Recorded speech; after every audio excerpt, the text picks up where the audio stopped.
Hey, YouTube, Marshall here. Welcome back to the Realignment. We've got a great episode today. I'm speaking with the author, Sean Mirski, about his new book, We May Dominate the World, Ambition, Anxiety, and the Rise of the American Colossus. This book is all about how we can learn lessons from the rise of the United States during the 19th century when it comes to looking at the questions that are going to come up due to the rise of China in the 21st century. As Sean puts it in this conversation, this is the trillion-dollar question that we're going to have to figure out some answers to. So looking at history is the perfect way that we start at that task. Hope you all enjoy the conversation and have a great 4th of July weekend.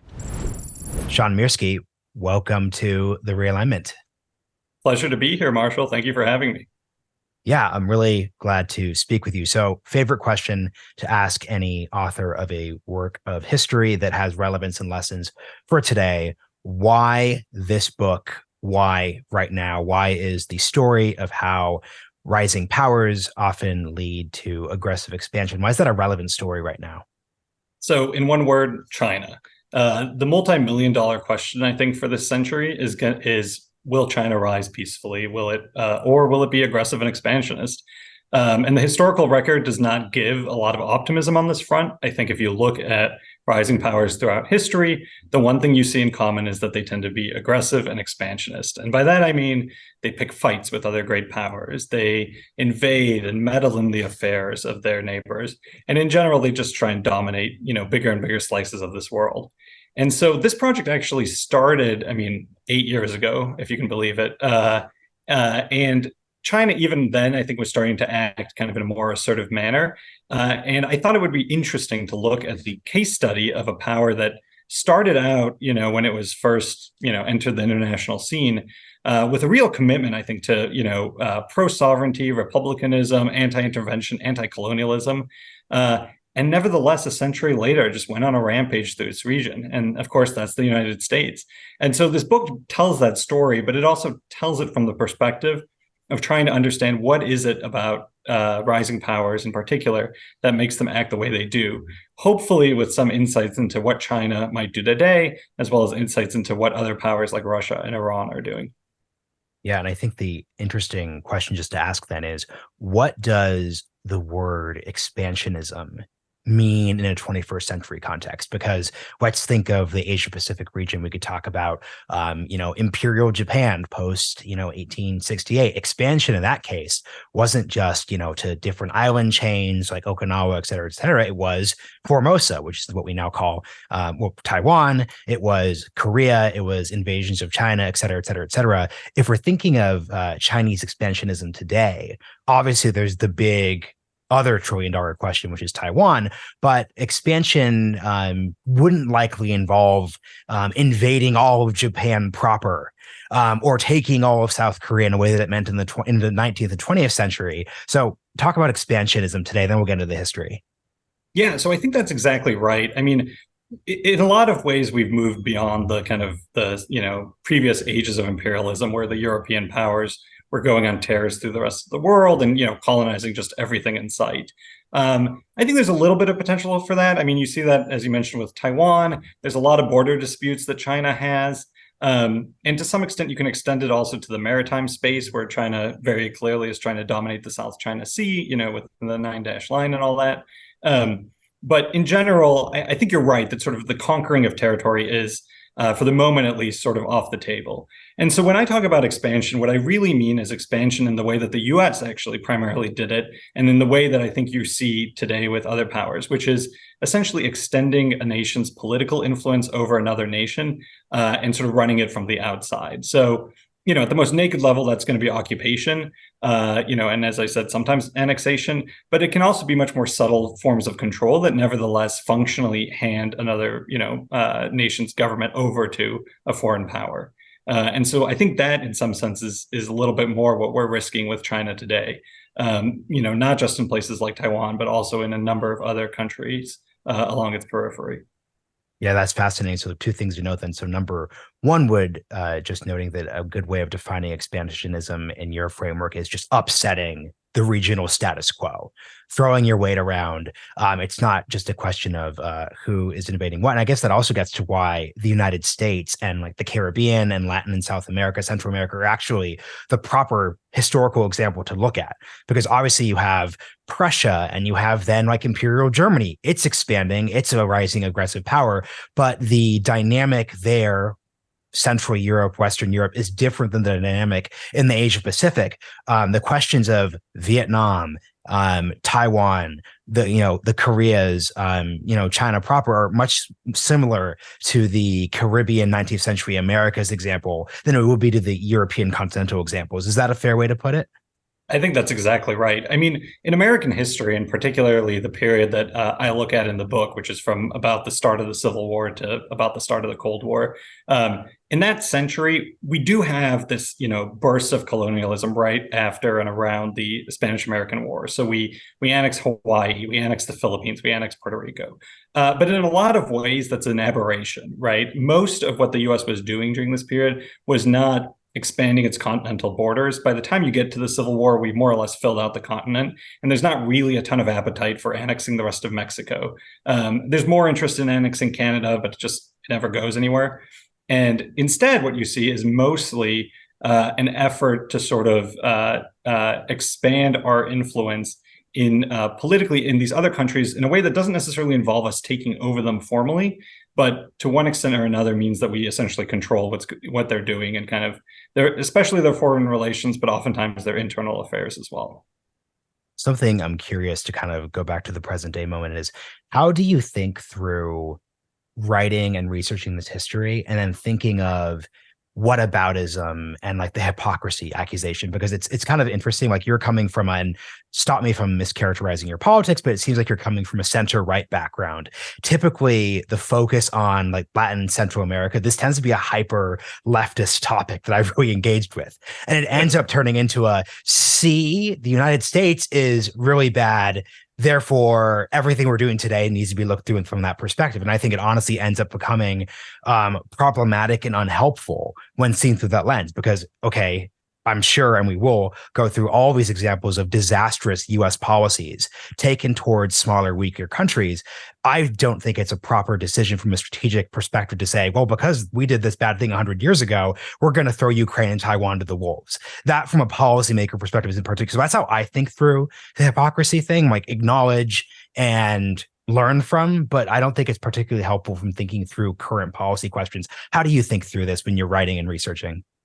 Yeah, so that is such a great question, and one that was on my mind the entire time I was writing this book. I should say that up front that I don't think I'm writing this from a center-right perspective or even a leftist perspective or really anything that kind of falls neatly on the partisan spectrum. I would hope that most people reading my book will sort of have trouble putting it in a stereotypically liberal or kind of conservative camp. Because, I think the record is sort of indisputable, right? Like we behave towards our neighbors in ways that I think not many Americans are going to be really proud of. And there was certainly a period in our history where there were real efforts made to sort of justify what we did in terms of like how it was good for the nations that we intervened in. I just don't think I don't know anyone that's kind of making that argument to this day. But at the same time, I do think there's sometimes a tendency to assume the absolute worst, not only about what we did, but also about the reasons why we did it. And to sort of assume that because this bad thing happened, surely the intentions behind it were bad, or at least surely the intentions behind it weren't neutral. And I think that's also a mistake. I think it's a mistake not only because it makes it, not only because I think it's sort of inaccurate and not really supported by the underlying historical material, but it's also a mistake because it makes it more difficult for us to learn from the past. It means if you're, for instance, a prominent kind of narrative, I think, in some of the Latin American studies kind of literature, not so much recently, but a few decades ago, really focused on sort of economic factors as sort of driving U.S. expansion. And at its crudest, you sort of have this view that, it was the banana companies, it was the Wall Street banks, and they basically, U.S. foreign policy was a puppet dancing on the end of their strings, and that's how you explain this period. And, setting aside whether that's right or wrong, and I think there's certainly elements of truth to that, although it's, I think, for the most part, not exactly accurate. But even setting aside the merits, I think one of the things it naturally leads to is this assumption that this period doesn't matter to us today, right? Because we no longer have United Fruit running, U.S. foreign policy. I think there are, more claims that kind of U.S. banks are kind of involved, and there's more influence there. But I think the truth is that we don't. It just sort of seems like it's from a different era. And the second you fall into that trap, you sort of miss that kind of empathy and understanding of kind of what actually was the driving force. It makes it much more difficult to learn from history. And so, what I try to do in this book, candidly, is I tried to look at the historical material and tell kind of the most honest story there was. And I have a particular kind of view on what was the primary driver of U.S. expansionism, but it's not one. But I try at least to be, to concede kind of the interventions where it really wasn't a factor, or it didn't matter, or other factors were more important. And so you see kind of the spectrum of human motives across the board, even if I think one kind of ultimately sort of wins out and is the most important in the end. Yeah, I love your point about the empathy aspect, because we're talking about China at the start of the podcast, but obviously if we're taking a step back and just looking at the central question you're asking, which is how does a rising power confront its region, and then how obviously do the maintainers of the status quo or do other countries in the region handle that question? That is a question which is separate from United Fruit, Dole, all the various banana companies that we could do a different podcast on. So I guess the question I'd ask for you then is, from an empathy perspective, what do you think a rising power is entitled to? In the sense that, so for example, if I'm going to put on my, CCP apologist hat, I would say, okay, Marshall, most of these podcasts, when you're talking with, all these people who are saying China's doing all these bad things, if we just get to the core of it, it's all cope for the fact that you guys want to preserve the status quo at all costs. And it's a status quo that looks like the way you want it to look. And honestly, we have different interpretations of how that status quo should look like. So that's what our rise is. That's what us pushing on the international system looks like. So that's my kind of empathy version. Like, how do you think about empathy from the perspective of, look, the world looks different than it would have looked if colonialism hadn't ended? That's just a factor. And then there are certain things you can make requests for or just assert. So yeah, how do you think about that? Yeah, so I mean, I think a huge part of this, and it goes back to your previous question of how do you sort of avoid the whataboutism.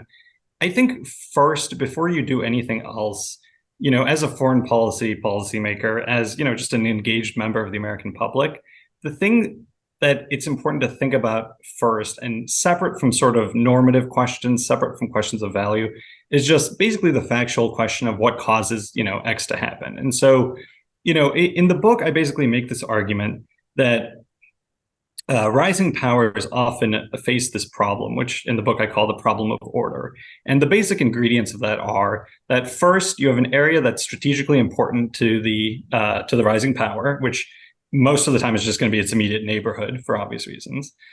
Second, that strategically important area is under threat by foreign rivals that have a real capacity to hurt the rising power. And third, that strategically important and threatened area is also weak and unstable, and there's a power vacuum there. And I think when you bring those three things together, what ends up happening is that you have a real problem from the perspective of the rising power, right? So if you have a neighbor and that neighbor is really strategically important, but it is, in today's terms, a failing or failed state, there's a real risk, and it's under threat because there's another great power that wants to come in. I think at that point, you are going to be extremely motivated to do something about it just from a survival kind of instinct perspective, because the last thing you want is some rival great power coming into that nation and taking advantage of that power vacuum. And suddenly you're facing these like massive military forces right on your border, right? That's the last thing you want to do. And so in that context, what ends up happening is that even if you're a power that has incredibly strong values, like you really care about democracy, you really care about classical liberalism, you really care about sovereignty, it's not going to matter, right? Because at the end of the day, states are a lot like people. When your survival is at stake, that's the thing that matters, and you're going to do just about anything to protect that survival. And so security, I think, ends up being the driver for a lot of these decisions that rising powers make, at least kind of the big decisions of like war and peace. And so how does that come back to your question about sort of the whataboutism aspect, and how do you think about the normative values and all that? And so I think the point that I would make is we have to sort of understand from China's perspective and from Russia's perspective, think about it in those terms, right? Like understand that whatever you may think about, the Russian invasion of Ukraine or China's, interest in, let's say, not having North Korea get reunited with South Korea. It's completely understandable from these powers' perspective that, Russia doesn't want NATO on its border, right? That makes sense, right? I mean, you can say as an American, well, NATO doesn't mean anyone any harm. We're not going to overthrow Russia. Don't be ridiculous. But from Russia's perspective, it doesn't know that, right? I mean, it can truly, and even if it could have some concrete assurance that NATO is not eventually going to turn back into an anti-Russian alliance, it doesn't know what policymakers are going to be doing in 10 years. It doesn't know what Americans are going to want in 20 years. And so there's a real threat and a real risk there that leads these powers to basically say, "Nuh-uh, we don't want American power next to us," right? And so first, the book just makes the point that is, that's a reality. Stripped of any kind of normative layer, that is the truth. But I think that there is then this danger for American policymakers to as you said, lapse into whataboutism, say, well, because this fear is understandable on Russia's part, because this fear is understandable on China's part, we should accommodate ourselves to it, especially because we did the same thing, a century ago. And I think that's the point where I sort of get off the ship, because it sort of seems to me, as you said, that that's not a good way of looking at the world. I think it's important to understand where other powers are coming from and to have that empathy. But at the same time, to recognize, like, now that we are a global superpower, we have certain interests, we have certain values, we have allies who count on us. And there are, we have a vested sort of stake in protecting all that. And I guess the final piece of this that I think ends up becoming really important is that a large part of this ultimately also sort of depends on normative judgments about your particular political system, right? So if you believe in classical liberalism, if you believe in democracy, and you think that it's, at the end of the day, a better system to live under than, let's say, China's authoritarianism or Russia's sort of quasi-authoritarianism, that means you make certain calls, right? And that those calls might justify you acting in a certain way that you won't allow others to act that way. And there's definitely a degree of sort of hypocrisy. There's a degree of, for me and not for thee.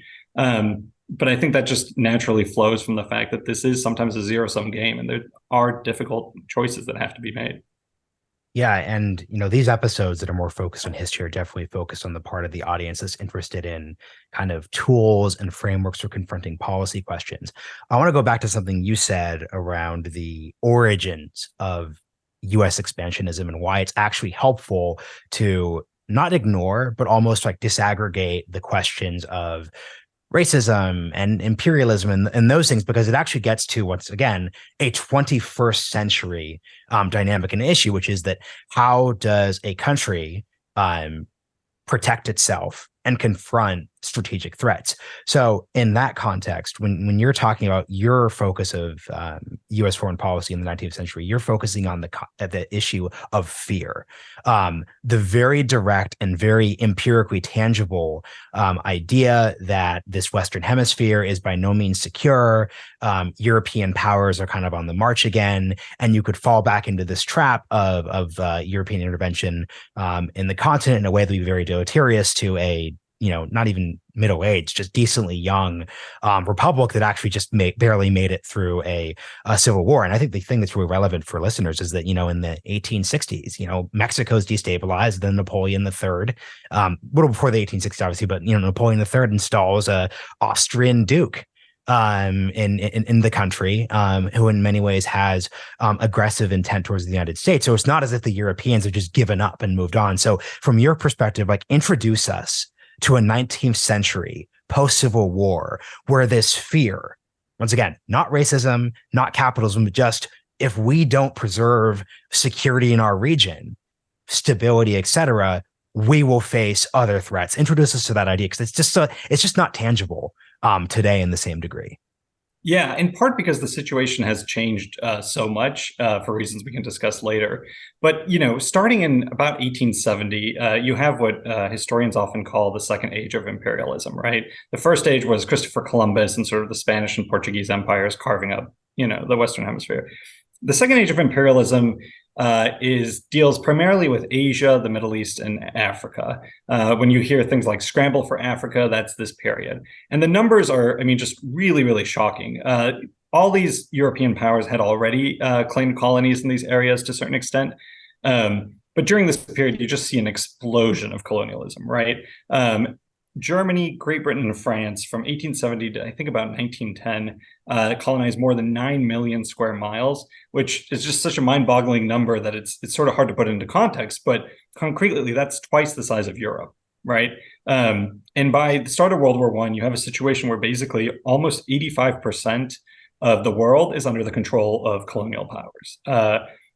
And you can cite sort of similar statistics of what percentage of countries in Asia, the Middle East, and Africa were still independent by the end of this period. Depending on how you count it, you could argue that the only three countries in those regions that stayed independent were Japan, Ethiopia, and Thailand. And every other aspect of those regions was just colonized, in part by Japan itself, actually. And so this is not a process that happens on, January 1st, 1870, but it is a process that sort of starts to unfold then.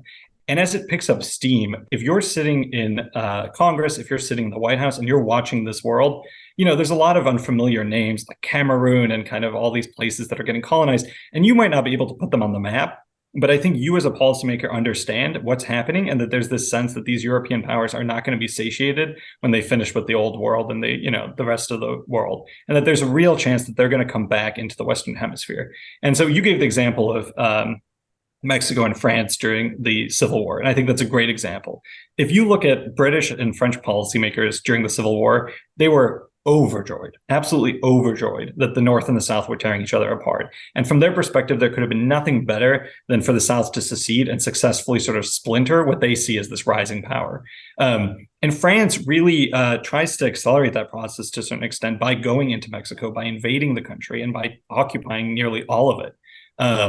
And, there's a real argument, frankly, that if they had done it just a little bit faster, they would have gotten to the border just in time to start helping the South in a way that maybe could have led the South to win the Civil War.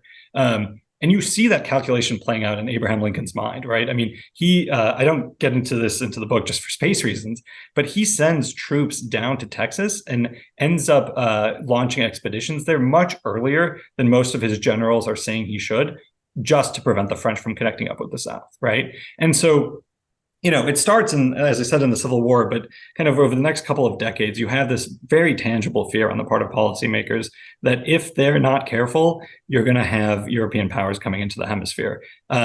And one of the other things to just note is that there's a risk that if even one power makes it in, right? Like, it might seem sort of intangible. Like, why do we care if Germany takes a little bit of Venezuela? It's not like the United States is going to get invaded the following year. But there's this sense that, like, once you have one power come in, the others are going to have to come in as well, just because they're in this competition, and they can't afford for someone else to get a leg up. And so the U.S. becomes, I think there's this real crisis mentality. This, I don't want to say paranoia, because that I think diminishes it a little bit, but at least this crisis mentality that we have to be extremely careful, we have to be extremely vigilant, and we really have to hold the line against this European expansion.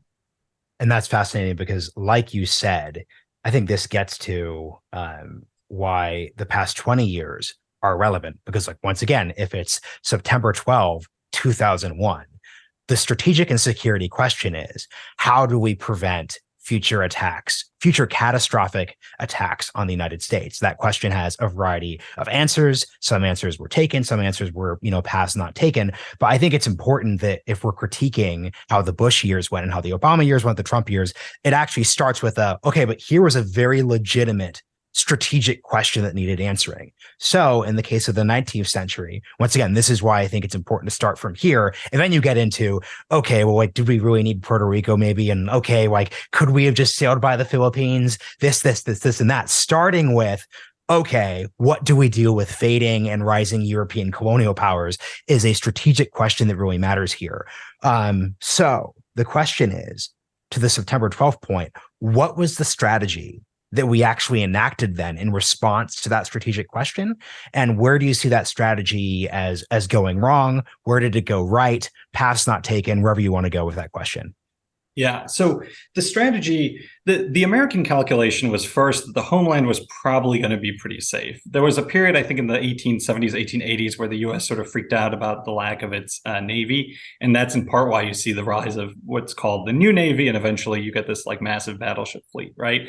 But for the most part, the U.S. wasn't super worried about Germany attacking New York, although for whatever it's worth, Germany was developing plans to, in fact, land in New York and take over, the eastern seaboard.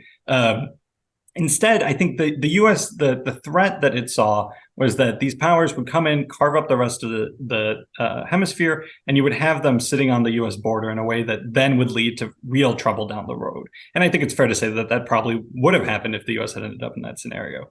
And so, from the U.S. perspective, I think at that point, the U.S. is not really looking to expand into its neighbors, at least not primarily. Again, Canada is kind of a weird exception, actually. But at least to the south, the U.S. doesn't have a lot of appetite for annexation. Somewhat counterintuitively, the reason, honestly, is racism. The U.S. just did not want to annex any more nations that were primarily non-white. I mean, this is why the Philippines, the Philippines is like an interesting like side story. Oh, yeah. Like there were Filipino representatives in Congress. It's like a territory, but complicated. But like it wasn't there. The 1890s like imperialism debates are like fascinating because you had like racists align against the you have like Mark Twain who's like anti-imperialist, and you have like racists who are allying themselves with Mark Twain because they're arguing, hey, if we admit them as a colony, we're going to have like Filipinos, and they're like not white. So it's like a fascinating, it's a really like commingling story of different factors. Yeah, no, absolutely. I mean, and it's the anti-imperialist movement in the U.S. I think has rightly to a certain extent earned its kind of reputation as being as being on the right side of history in some ways. But you look at a lot of the arguments they were making, and probably the most powerful argument they made, at least in terms of its political impact at the time, was why on earth would we bring in these brown people into the body politic? And some of the speeches that were being made, I mean, just really repulsive, like atrocious stuff. And it didn't carry the day for Hawaii. It didn't carry the day for the Philippines. But honestly, but for American racism, there's a very good chance that Cuba and the Dominican Republic and maybe some other nations would be part of the United States today. So anyway, that's its own kind of discussion, yeah. and obviously a fascinating one because racism was just so omnipresent during this period that even on all sides, the way it sort of played out, I think is really fascinating. But yes, so going back to the strategy, the U.S. basically didn't really have an appetite for annexing its neighbors. It also, and it wasn't really worried about the neighbors that were sort of strong kind of, nations that had their governments in order. So for instance, like most of South America at this time was like relatively stable. You had the occasional coup or revolution, but it wasn't, they were strong enough that they could repel a European invasion. And so from the United States perspective, we don't need to worry about Brazil that much. We don't need to worry about Argentina, Chile. They're fine, right? And they're fine, even though they're sometimes very anti-American. Sometimes they're like friendly with European powers, but they're fine because they're not going to be letting European soldiers land on their soil, right? It's just the U.S. knows that the rest of the hemisphere still has these memories of being colonized, and they don't want to bring Europe back in. And so the U.S. strategy ends up becoming, okay, what are the places we're concerned about? And it's these vulnerable neighbors that are just falling apart, right? I think there's this, I think there's this appreciation nowadays that the U.S. sort of form of government is not the only possible form of government that you can have, and that other nations might do things a certain way, and that we should, respect that and not basically look down on it as sort of different. That's not what we're talking about here. We're talking about states that, basically had a new president more than every other year. There was just nonstop revolution, civil war. Honduras, like the finances of these countries are just an absolute mess, right? Honduras at one point, I think, owes $120 million to European banks. And it's like annual revenue is a few $1 million each year, right? I mean, it's just like situations where just things have gone badly off the rails. And I think, in today's terms, you might fairly describe them as failed or failing states. And the key thing is, on the financial debt side, those debts were an actual impetus for intervention from the European side. So it wasn't just as if there was like a debt owed to some bank in X European country. Like oftentimes that would then invoke the actual navy or the actual like military of that country to provoke potential conflict. Is that correct? Like that's how it would go Exactly. I down? mean, at least under international law, it was lawful for, at least from the perspective of the great powers, to go in and collect on debts, right? I mean, if Venezuela owes you a bunch of money and it hasn't paid, you're allowed to send gunboats to basically say, we're going to shell your ports or we're going to sink your navy until you comply and kind of pay off these debts. So from the United States perspective, as you said, these disordered finances of its neighbors are a real kind of vulnerability because they can very easily bring these nations into the hemisphere. And so the U.S. basically kind of looking at this disordered hemisphere, and particularly in Central America and the Caribbean, decides that I think what it really needs to do is it needs to help strengthen and stabilize these states. Because if these states can just get their affairs in order, and they don't have to be perfect models of governance, they don't have to be, as kind of stable and orderly as the United States was, they just need to not, be constantly subject to civil war and revolution. And the U.S., I think, tries to go about that strategy starting in sort of an indirect, non-invasive way. And so there's a real effort in the 1870s, the 1880s to stabilize its neighbors by, having warm and kind of friendly diplomatic relations, having trade reciprocity treaties that sort of lower the tariffs on goods, and so that you can trade back and forth in a way that kind of hopefully kicks some, a cycle of prosperity into effect, and then leads these nations to grow more stable and capable of resisting European encroachment. And this sort of non-invasive strategy doesn't really work from the perspective of policymakers.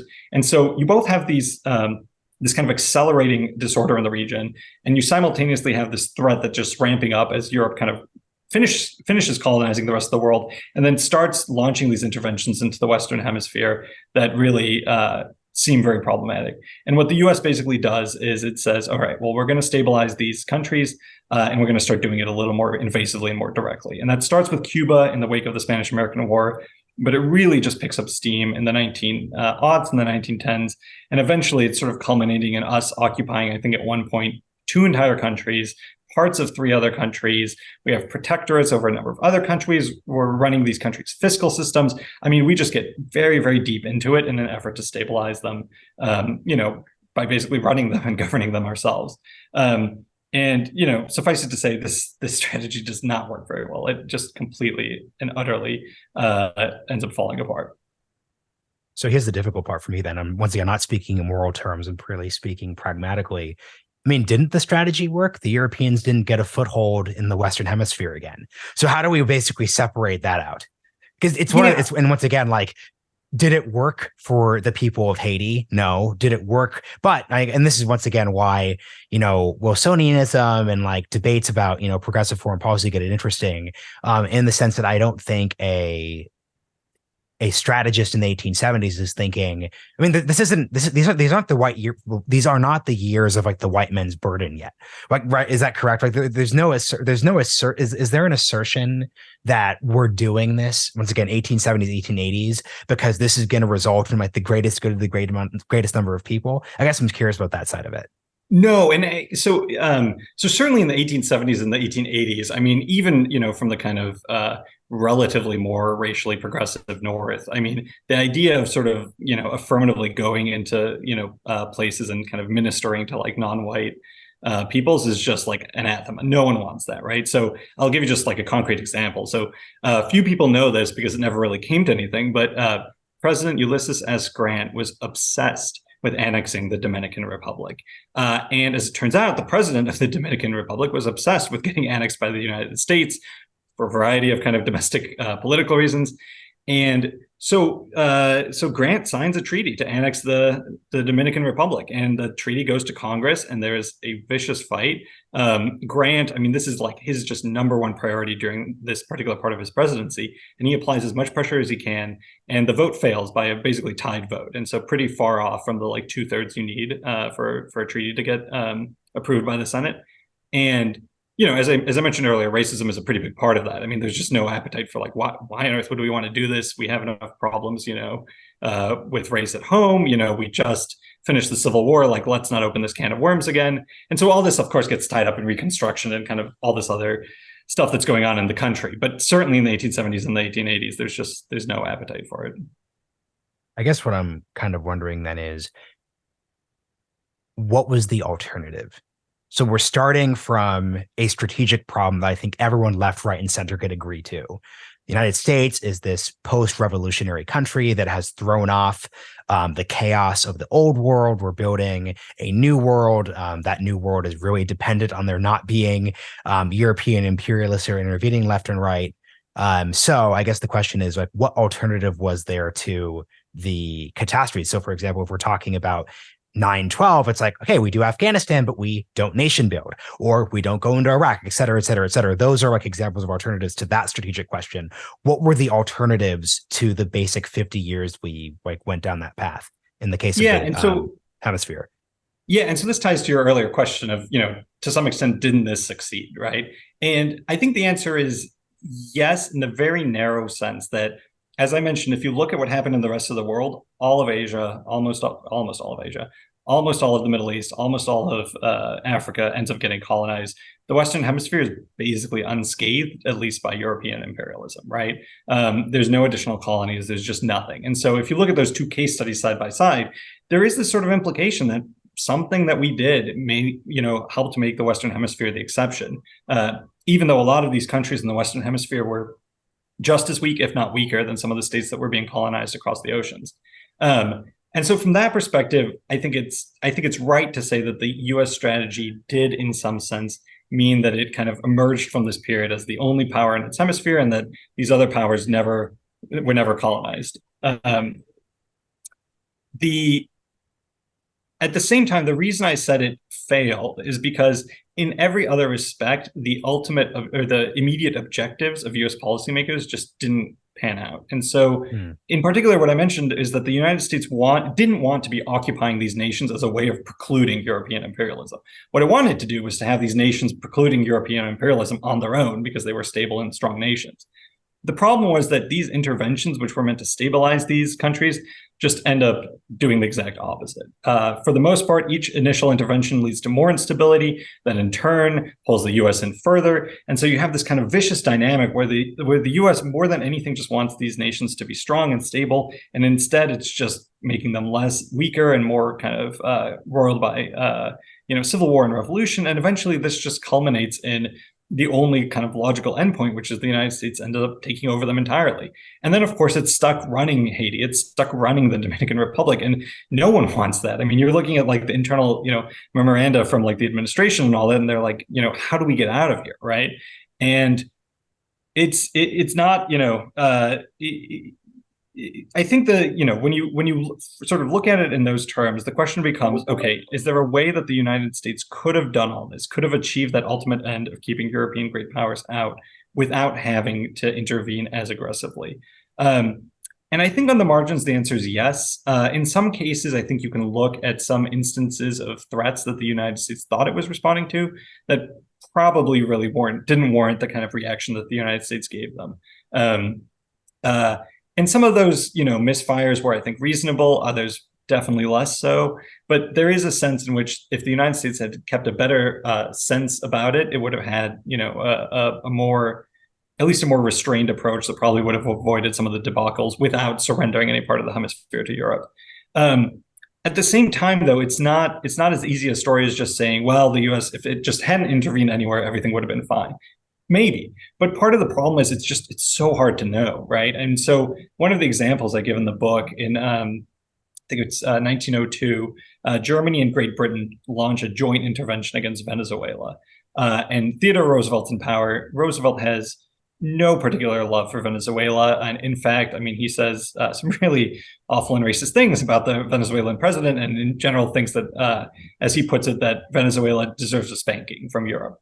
But he basically, there's internal memos in the administration where they're looking at what's going to happen if Europe goes in, and they're realizing that there's a very real chance that once Europe starts this intervention, it will eventually lead to the sort of permanent occupation of Venezuelan territory, because that's the only way for them to kind of accomplish their goals. And it's not necessarily 100% risk. But if you're Roosevelt and you think that the permanent occupation of Latin American territory by a European power is going to lead to a scramble for Latin America, and you think there's a 5% chance that occupation is going to happen and trigger that, how do you weigh that, right? I mean, what are your options at that point? And how does it change if it's a 1% chance, a 25% chance, 75% chance? And so the policymakers in the US are constantly having to run these calculations about what's the ultimate amount of risk we're willing to bear, given that the consequences could be, if not existential, at least something close to it. And so I'm dancing around your question a little bit, in large part because I don't know that there's a satisfying answer. I think, it's very easy for historians nowadays to go back and say, well, we didn't need to do this. We didn't need to, act in this particular way. But it's much harder to prove the counterfactual. It's really difficult to know what would have happened had we not done that stuff. And so, I don't necessarily have a good answer. I think we certainly turned the dial up to the interventionism level much more than we needed to. I think we didn't I think there were ways in which our own belief in our exceptionalism blinded us to sort of obvious alternative paths and kind of less interventionist methods. Racism obviously also played that kind of role from the kind of opposite end of things. But even when you start kind of weeding out the exact imperfections of particular interventions and things like that, I think you still are sort of left with the core that probably, no matter how this went down, the US probably would have behaved at least in a analogous way, if not exactly the same way. So for this last section, let's go where we started and take this to China.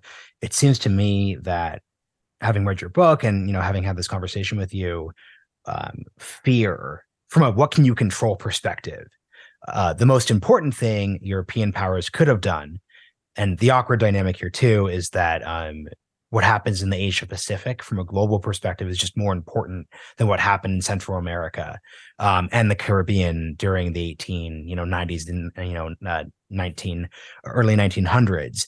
But it seems to me that the fear aspect is important here. So like my personal takeaway is like, okay, if you have a rising, potentially expansionist China, the most important thing you could do is not give them mischaracterizations of things they shouldn't fear. So from my perspective, the Chinese Communist Party should not fear that the United States is going to enact a policy of regime change. That wasn't possible in the 2000s, but that's just not on the table in any degree whatsoever from a literal policymaker perspective. China's security from a nation state perspective seems secure. And from a fear perspective. So communicating the fear aspect is very key. Or the you shouldn't be fearful part is key. How do you think about that? Yeah, so I think that's exactly right. That there's these, if you can communicate your intentions and allay some of the threats that other nations may think they face, it helps ameliorate some of their tendencies to sort of lash out and to think that their survival instinct is activated. Because when you activate that survival instinct, there's not much a nation won't do. And so, preventing that survival instinct from kicking into high gear, I think is very important. As you said, regime change, I mean, whether you're talking about China, Russia, I mean, that is not language that you should be using when talking about the Communist Party. Just because it does it does activate that instinct. That said, and just to complicate this, and sorry to be a little dark and pessimistic. Yeah. Part of the thing is that first, I think there are interests that are mutually incompatible, right? And some of them, no matter how much you say, well, I'm not going to threaten you, don't worry about this, we're not going to try and overthrow you, how credible is that, right? So for instance, the Biden administration can go to China and say, listen, we want to come to, an agreement where we can sort of demarcate sort of lines that we're not going to cross, each of us. And in particular, we're not going to do anything that sort of challenges, certain core interests, right? Set aside whether that includes Taiwan. If you're sitting in Beijing, how seriously are you going to take that promise when you know that there's an election next year and that, Biden might not be reelected, right? It might be President Trump again. It might be President DeSantis. And if you're looking at that or even 2028, where you don't even know who's on the ballot, you don't necessarily have a guarantee. And so if you're given the choice of like, well, it's not a big deal if the US expands its military into this area or keeps its forces here or ramps up in Australia, why should we care? They've promised us this won't ever be used against us. You can't guarantee that, right?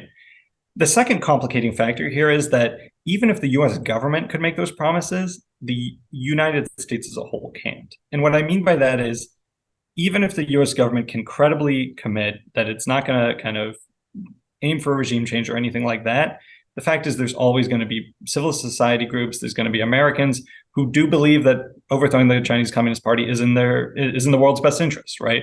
I mean, part of what defines the United States as a power is that we have this universalist belief in liberal democracy. And I subscribe to that belief myself. I think it's the best form of government. I'm an exceptionalist in that way, American exceptionalist. But it does oftentimes lead to this sort of crusading impulse that both affects government, but also affects civil society. And so you're always going to have Amnesty International writing reports about what's going on in Xinjiang. You're always going to have, these human rights observers, these people, you see it a little bit with like North Korea, for instance, right? The South Korean organizations are sending balloons across the border saying, overthrow Kim Jong-un. And there's an extent to which you can't control that if you're the U.S. government, even if you wanted to, right? I mean, because of the First Amendment, because of all sorts of other reasons. And so the end effect is that I mentioned earlier, I tried to write this book in a non-sort of partisan way. I think maybe a better way of putting it is that, I come from kind of the realist tradition of international politics. And so in that tradition, you don't typically look at the character of a government. Authoritarian governments, democracies are supposed to all act the same. I depart from that basically because history, I think, bears that out. And I do think there's a sense in which us being a democracy and China being an authoritarian country leads to conflict because just by virtue of who we are and the beliefs that we have, there is always going to be some sense among the American people that the world would be better off if the Chinese Communist Party weren't in charge. And so if you're sitting in China, there's always going to be that underlying level of threat that makes things difficult and makes it more difficult not to kind of react a little bit more aggressively and expansively. And again, it doesn't mean you can't affect things on the margins. It doesn't mean there aren't good policies and bad policies, but it does sort of give reason to, for caution. Yeah. And I think the takeaway I have from what you just articulated is just the US being able to articulate what it interprets. Basically, I'm interested in like the strategy, as we're like once again nearing the end, I'm interested in like the strategy question.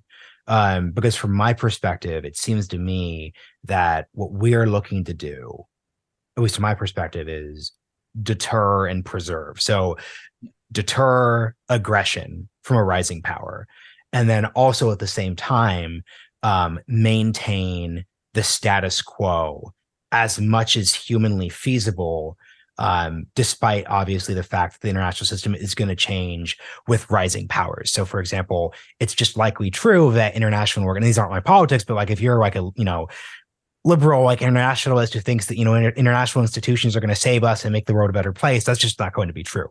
Because like once again, a rising set of expansionist powers who are just not liberal or democratic in their belief systems, that's going to make international bodies reflect values that are going to be in opposition to ideals that people on the left, right, and center hold in this country. That's going to make those institutions difficult. So that's an example. I think there's a reason why we just don't hear much talk about the UN, even from center left to left organizations that were more interested in that as a body during the Bush era, just because of the changing system. So it seems deter, preserve, and then understand the world does change. Like, how would you sum up how you're thinking of like the 2020s moving forward in this context? Yeah, so I think you got it exactly right. I mean, I will say for the kind of the liberal institutionalists, internationalists, I do think, there's still a place for compromise. There's still a place for tackling kind of issues of mutual concern like climate change or what have you. Nuclear proliferation, for instance, is one where, China, Russia, and the United States are all fairly aligned in not wanting Iran to get the bomb, for instance, right? They approach it in different ways, but there's at least a kind of overlapping set of interests there because we all realize what that means if it happens. But on the sort of big questions, I think you're right. I mean, it's power politics. It's not going to be institutions. It's not going to be the UN saving the day. It really is going to be each nation's calculations of what it needs to do to ensure its own survival. And so, we're talking about fear. Again, depressing, dark view of the world. But I think that fear actually ends up being a pretty key part of our policy in the sense that deterrence ultimately rests on that. And so if you're Xi Jinping and you know that if you try and invade Taiwan and the invasion goes awry, you will face a massive backlash from, the Chinese people as well as potentially from the Chinese military, you're probably not going to undertake that invasion, right? You just don't want to gamble it because your domestic sort of security, your survival as an individual, the survival of the Chinese Communist Party depends on that. And so from the U.S. perspective, that's why you build up Taiwan. You give them the arms they need. You give them sort of the security, and you, in general, just make it clear to China that is not going to be successful, a place to expand. And so, I think the challenge for American foreign policy in the 2020s and the 2030s is essentially figuring out, where are the places that we want to draw this line, where we sort of really care about our interests, where we're willing to sort of put that we consider core to our security, and where are the places where we need to sort of appreciate that it does not matter. I'll give you just one concrete example from that Governor DeSantis actually mentioned on the night of his announcement that he was running for president. So he mentioned that we need a 21st century version of the Monroe Doctrine. And I think that's right to a certain extent, right? I mean, the last thing I think any American, center, right, or left, the last thing any American wants is 20 PLA divisions on the Rio Grande, right? That is just something that the United States, I don't think, would be comfortable with.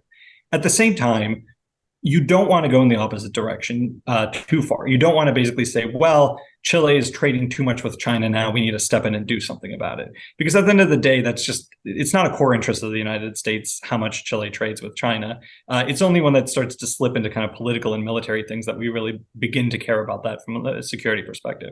And so I think having a clear set of the threats, and also just having clear lines of communication, is the way you get through it.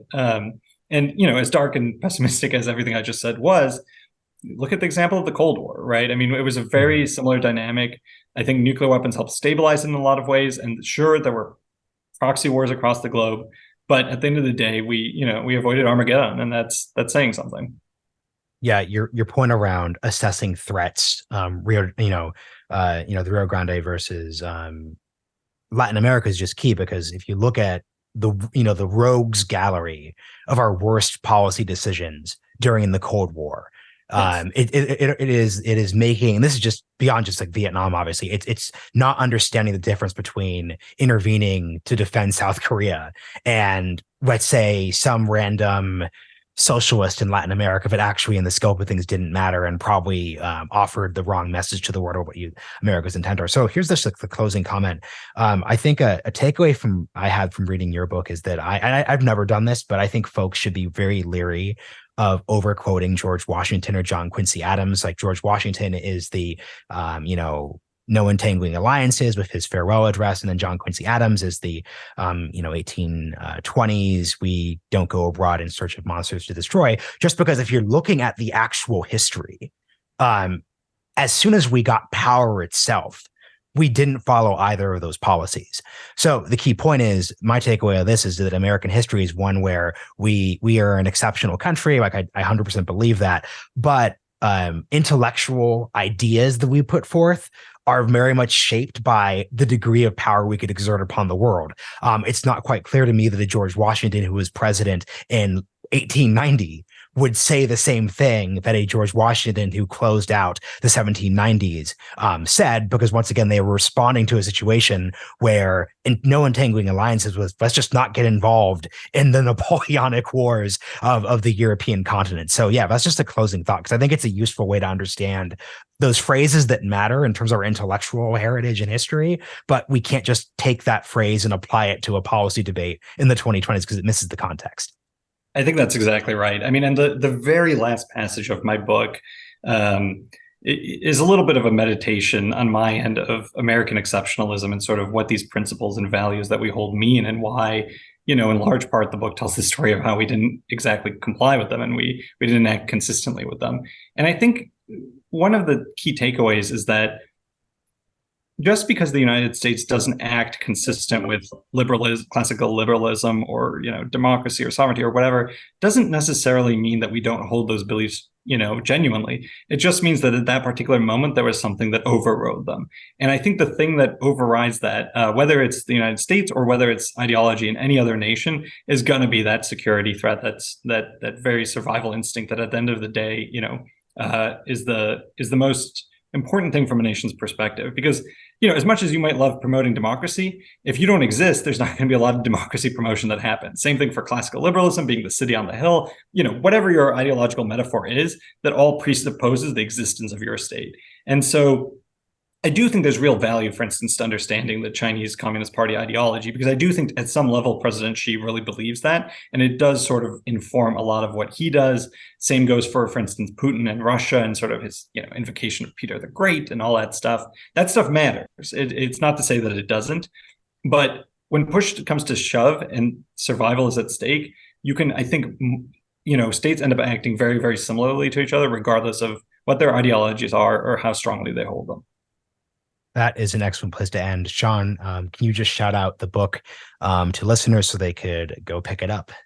Yeah, so the book is We May Dominate the World, Ambition, Anxiety, and the Rise of the American Colossus. It's available for pre-order now, coming out on June 27th, and you can get it anywhere that books are sold. Thanks for joining me on The Realignment. Thank you.